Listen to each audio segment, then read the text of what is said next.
Now, I've been looking forward to this all day, learning about history while eating. That's what Migrant Cuisine Storytelling Dinner promises to provide this weekend. The event will feature a 6-course meal that explores the history of some of Johannesburg's migrant communities. Now, in the studio with me is Chef Princess Bulelwa Mbonambi, who's here to tell us more.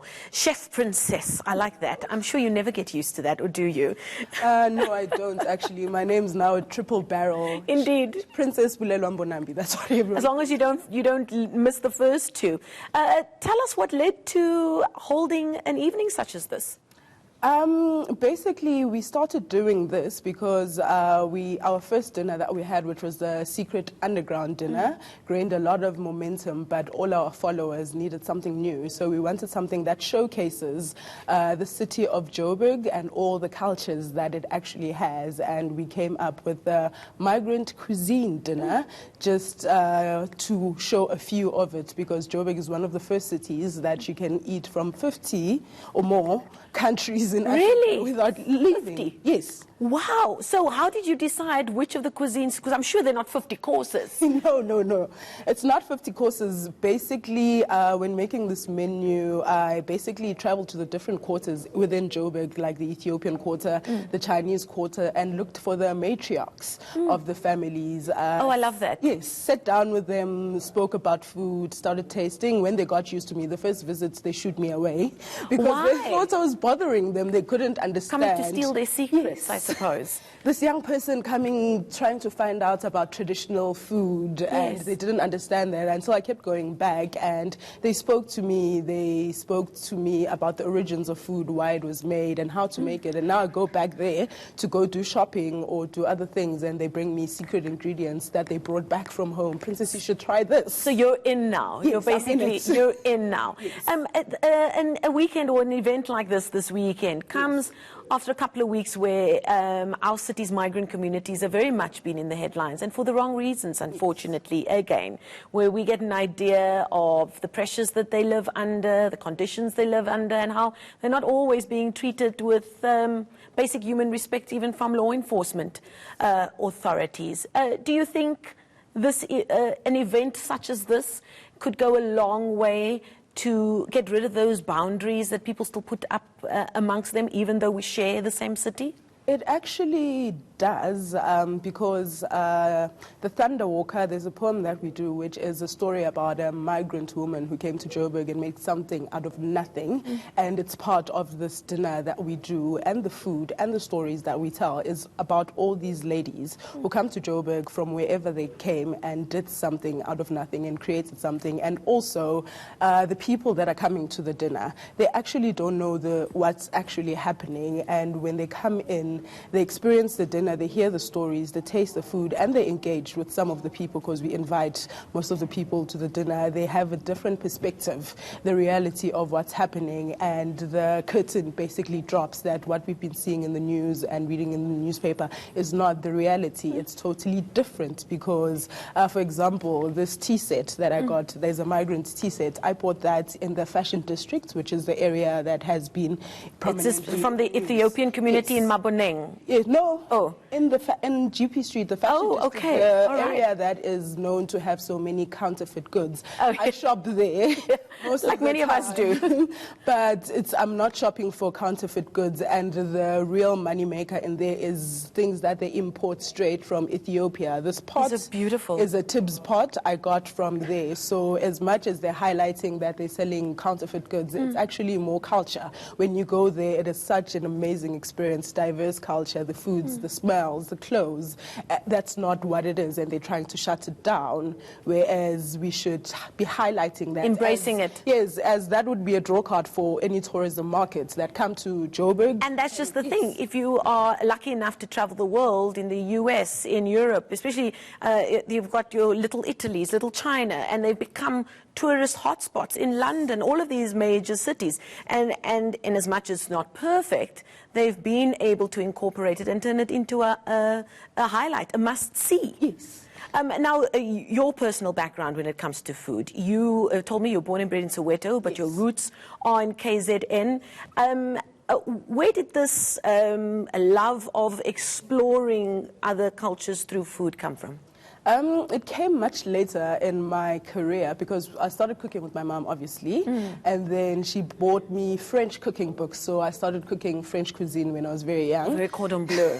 Exactly. And then I studied further, and then the first thing you study as a chef is Italian cuisine, French cuisine, German cuisine. They don't really do African cuisine. But I started working in the safari industry, and I used to travel a lot, and all the lodges that you went to, the main staff was the local people from the local villages. So I'd learn how to speak Tswana, for instance, and then learn about the food and the culture and go to the villages and engage, and then I'd move, and then I would be with the Shangaan people and then learn their language and then learn their food, and then it just sparked something in me that to cook something African, basically. Do you think there's enough of that kind of cross-cultural influence in terms of our food, or are we as South Africans still very much keeping ourselves in our own corners? As South Africans, we love labels. We love putting ourselves in boxes. Yes. So that's a Durban curry. It's not a Cape Town curry. I hear that a lot as well. Exactly. That's what it is. But we seem to forget that food is actually the one thing that reminds us that there were no borders. Before someone drew a line on a piece of paper, food is universal. It's a crossover item. Over here, I've got Ethiopian tibs, which is a traditional Ethiopian item, but you'd find a meal like this. In the Xhosa culture, you'd find a meal like this. In the Zulu culture, you'll find a meal like this in an Afrikaans home. You understand? So we box ourselves, but food reminds us that we're not. And that's an international trend. If you think about it, you've got the French have cassoulet, which is beans and a lot of pork, different parts of the pork. And you go across to Brazil, they've got something called the feijoada, which is also beans and pork and that kind of thing. And if you go across the world, especially migrant people who have moved from one part of the country, they take the food with them, and then that becomes part of the lives of and the culture of that country. Now, you've told us this is Ethiopia. I've been lucky enough to eat something like that in Addis at a very quick stop in the airport. And I had like an hour and I was like, I need to find something local to eat so that can be part of the experience. Delicious. Where's the fish from? The fish is a Mozambican carapau, which is basically whole mackerel. If you go to Maputo or Mozambique, they cook it over the coals, but I've got a fancy kitchen, so it goes into the oven, but it's one of the... But it's grilled, basically. Yeah, it's grilled, basically. And that, of course, makes it healthy, which is very trendy right now. And pure flavor. Indeed. Yes. And in that teacup over there? Over there, I've got a Cape Malay butternut soup. So there's cumin in it, is what I'm reading from that. Yes. Cumin in it, a lot of dry spices, and it's something, especially in this coldish crossover weather, it's something amazing to have, but it's something that you'd have at our dinner. And over here now, if you look at this, you'd immediately think that's Greek, right? Yes. And is it? It is Greek. But there are other cultures that have this as well. Mediterranean, basically. Exactly. But that is a baklava. Yes. Baklava is originally made with nuts, but I think I've made the healthiest baklava you'd ever had. That's impossible. I don't believe it has seeds in it. There is no nuts in there. So but still lots of butter. And sugar. But the seeds cover up for that. But yes, that's our baklava. And that will be served with, I'm assuming, tea. Yes, so the teas is something that we're doing in the Scatterlings restaurant. So if you don't have time to actually come to the migrant dinners, you can come to our Scatterlings restaurant, which is themed after migrants and the Scatterlings of Africa. When you come in, the first thing you get is a cup of tea before you even look at the menu. The tea you're having right now is turmeric chai masala tea. Oh, very fragrant. Very amazing, tasty, and good for you. And that is our theme. The migrant theme is our running theme for the lunchtime restaurants and part of the dinners. And where can people find the Scatterlings restaurant? Scatterlings is at 110 Fox Street on Gandhi Square. The building is called the Thunder Walker. Okay, and is that open normal trading hours? Or? It's open Monday till Saturday. Monday till Friday at 6 a.m. we do breakfast, daily breakfast, and lunch till 3 p.m. And then on Saturday we open at 9 a.m. till 3 p.m. as well. And I take it the name comes from the famous song Scatterlings of Africa, which is very fitting this year. Exactly. After we said goodbye. Now, just finally, I taste this now, and my friends and I always talk about this. When you go to spas and all the very trendy places, they are serving things that now have chai this and cumin or any of these things. And then you get an older auntie or mommy coming along and they say, but we grew up drinking this. Why are we paying 50 Rand or 100 Rand for it?